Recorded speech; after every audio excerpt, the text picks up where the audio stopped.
Good morning, my brothers and sisters. Welcome to episode number 24 in the book of Revelation. We're starting chapter 4 today, and chapters 4 and 5 are very significant. There's this change that goes from Jesus walking and judging and speaking amongst the churches on earth, and now we get launched up into heaven.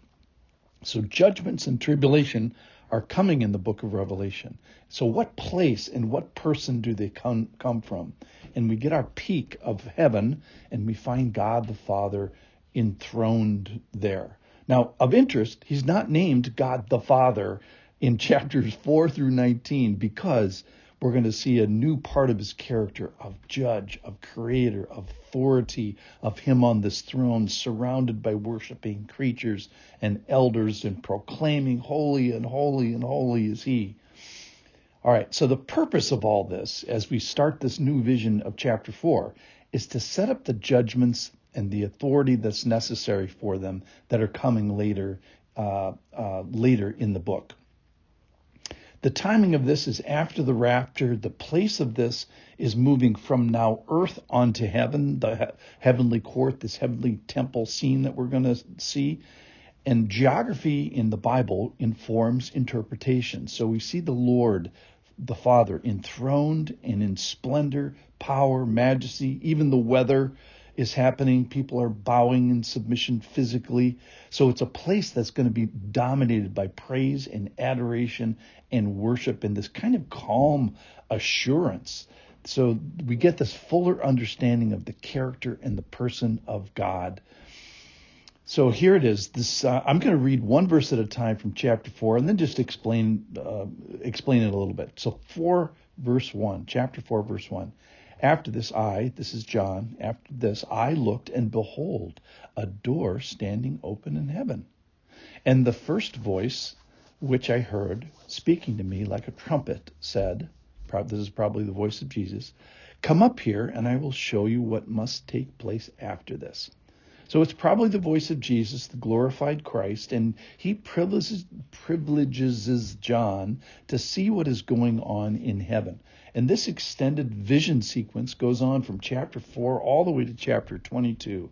And this must take place. So there's this calm assurance of progression of events. Now, some of them are amazing and wrathful and kind of crazy, but nobody's panicking here. This is a sea of glass like crystal. All right, verse 2. At once I was in the Spirit, and behold, a throne stood in heaven, with one seated on the throne. So John, our scribe here, travels there in spirit. His body's probably still on the earth, but his spirit is in heaven. Now this throne is now introduced. Now the throne in Revelation is used 45 times. It's this place of authority, and here, because of the Father, ultimate authority. And we find the Father sitting there. The verb is continuous sitting. And John sees God in all his majesty. It's not an empty throne, so don't worry. We're not in chaos here. Of note, this is something that I think we are going to see. And this is kind of what John is getting is the ultimate travel brochure of, where are we going to go? What's it going to look like? Who are you going to meet? Who are you going to meet? Verse 3. And he who sat there had the appearance of jasper and carnelian, and around the throne was a rainbow that had the appearance of an emerald. So we see the seated person of God, and the appearance, what you would ask is like, where am I going to go, and what are the people going to look like when we get there? So what did you see? What is he doing? Well, the Lord's on the throne, being sovereign, expressing his sovereignty in judgment that's coming on unbelievers here, and later sovereignty in wrath, and he's going to restore all this. So we see the Father here seated on a throne with jasper.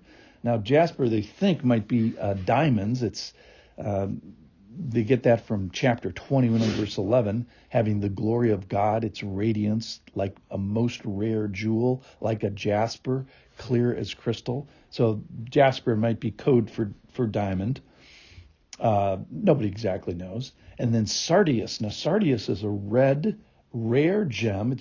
Was discovered in the city of Sardius, which is why it's called that. And they think that these gems are rare and of high value and of the highest value that we have to represent this holiness and purity and maybe even the justice and wrath of God. Now, again, the rainbow. So the Lord made rainbows, and of interest here, either the emerald is the prism for a rainbow as we know it, or it's some sort of a green rainbow because it has the colors of an emerald.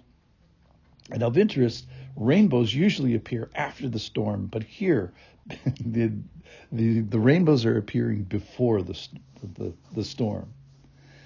Okay, and then this main throne is surrounded by a smaller set of thrones, 24 elders.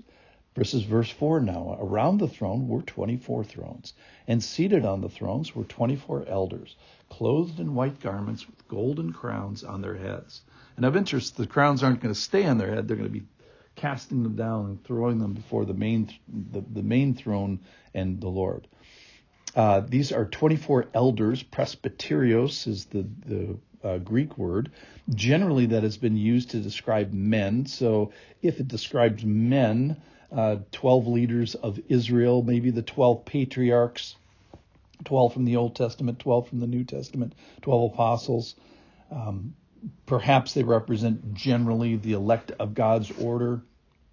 The commentators are not specific on this, but they demonstrate this crowns of authority, of distributed authority that's going to be in a couple verses here, cast back on the Lord. And then verse 5, even the weather's cooperating. From the throne came flashes of lightning and rumblings and peals of thunder. And before the throne were burning 7 torches of fire, which are the 7 spirits of God. Then verse 6, and before the throne there was, as it were, a sea of glass like crystal. So even the weather is cooperating here.